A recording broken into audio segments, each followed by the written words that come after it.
ይህ ሁሉ የሚሆነው ግን በአላህ እርዳታ ነው።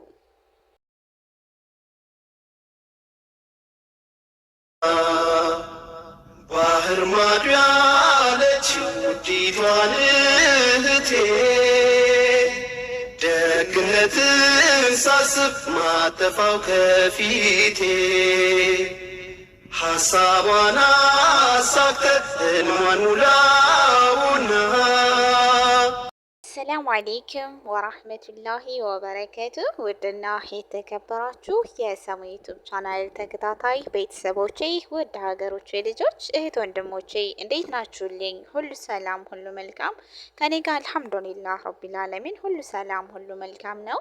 በያላችሁበት ሀገርና ቦታ የአላሁ ሱብሃነሁ ወተዓላ ሰላም፣ እዝነት፣ ጥበቃ ራህመቱላሂ አይለያችሁ እያልኩኝ ልባዊ ምኞቴ ነው። ዛሬ ላይ የአላህ ሱብሃነሁ ወተዓላ ፍቃድ ሆኖ ተገናኝተናል። ስንገናኝም ደስ እያለኝ ነው። ምክንያቱም እጅግ ደስ የሚልና አሪፍ ጊዜ እናሳልፋለን በአላህ ሱብሃነሁ ወተዓላ ፍቃድ ማለት ነው ኢንሻአላህ። ዛሬ ደግሞ እጅግ ደስ የሚል እንደዚሁም ደግሞ ለየት ያለ ለእናንተ ወሳኝና መልካም የሆነ ትምህርት እየላችሁ መጥቻለሁ። ስለዚህ እንደምትወዱት አልጠራጠርም። ዛሬ የምናየው ስለ መልካም ባል ይሆናል ማለት ነው። መልካም ባል ምንድን ነው? መልካም ባል እንግዲህ የአላህ ሱብሃነሁ ወተዓላ ውድ ስጦታ ነው ማለት ነው። ስለዚህ ብዙዎቻችን ምኞታችን መልካም ይሆናል። ነገር ግን መልካምን ደግሞ የሚሰጠን አላህ ሱብሃነሁ ወተዓላ ብቻና ብቻ ነው ማለት ነው። እስኪ ዛሬ ውዷዬ መልካም ባል ምንድን ነው የሚለውን ስለ መልካም ባል የምናይ ይሆናል ማለት ነው። ኢንሻአላህ ቪዲዮውን እስከ መጨረሻው ፍጻሜ ድረስ ተከታተሉ ስል በአክብሮት የምጠይቃችሁ በአክብሮት የሚጋብዛችሁ ይሆናል ማለት ነው ኢንሻአላህ። እሺ እንግዲህ ዛሬ መልካም ባል የብዙዎቹ ምኞት የብዙዎቹ ዱዓ ነውና መልካም ባልን ለማገኘት እንደዚሁም ደግሞ ብዙዎችም ወንድሞች መልካም ሚስትን ለማገኘት ብዙ ልፋትና ጥረት ያደርጋሉ። አብሽሮ ብቻ ዱዓ ነው። በተቻለ መጠን መልካምን ለማገኘት መልካም መሆን ነው እንጂ የማይሳካበት ወይም የማናገኝበት መንገድ ምንም አይኖርም ማለት ነው የኔ ውዶች።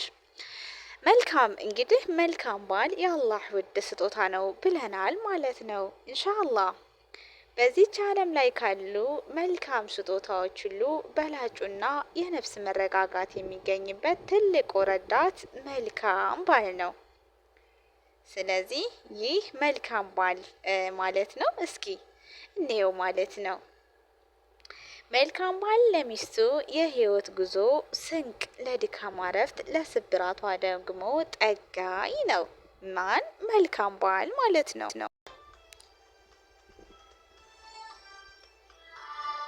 መልካም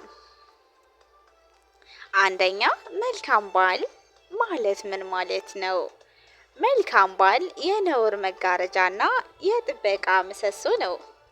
ውዷ እህቴ መልካም ባል ነውርሽን ይሸፍናል፣ ሚስጥርሽንም አይዘረግፍም። በአላህ መንገድ ላይም ብርታቱ ረዳት ይሆንሻል ማለት ነው።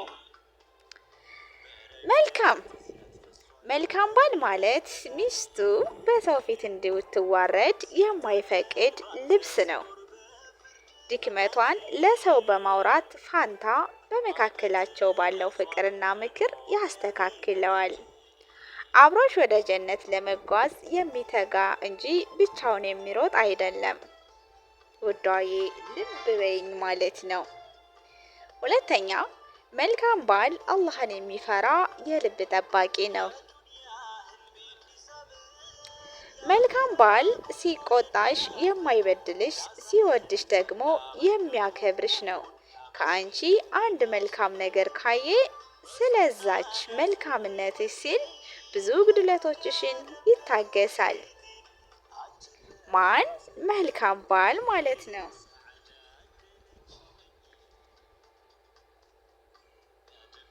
መልካም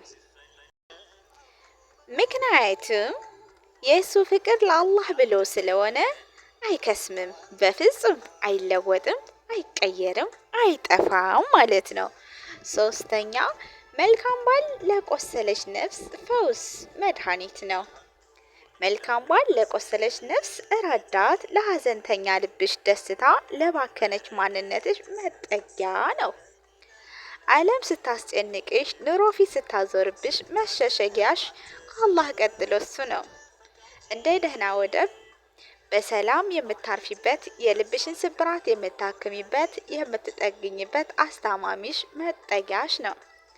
አራተኛ መልካም ባል የመረጋጋትና የክብር ምንጭ ነው። መልካም ባል ስትቀርቢው የሚቀርብሽ፣ ስትደገፊው የሚያቆምሽ የነፍስሽ ጥላ ነው። እውነተኛ ባል ሚስቱ ስትደክም አብሮ የሚደክም ሳይሆን እሷን ለማቃናት ትከሻውን የሚያበድር ነው። የአንቺ ክብር የእሱ ክብር፣ የአንቺው መውደቅ የእሱ ስብራት ነው።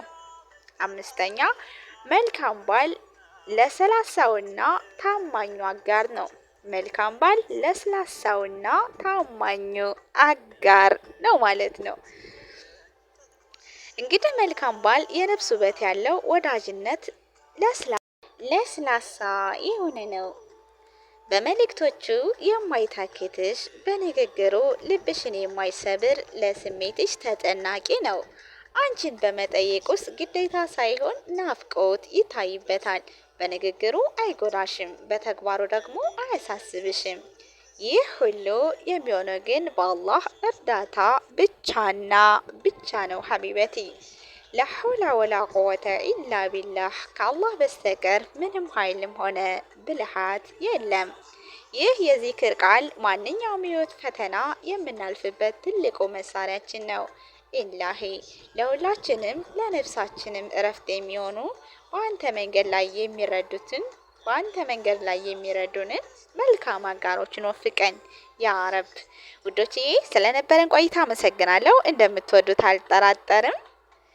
እጅግ ወሳኝና አስፈላጊ የሆነ ትምህርት ነው ይዤላችሁ የመጣሁት እና መልካሞችን ስንፈልግ እኛም መልካሞች እንሆን እያልኩኝ ስለነበረን ቆይታ አመሰግናለሁ። በዚሁ ልሰናበታችሁ እወዳለሁ። በያላችሁበት ቦታ የአላህ ሰላምና እዝነት ጥበቃ አይለያችሁ።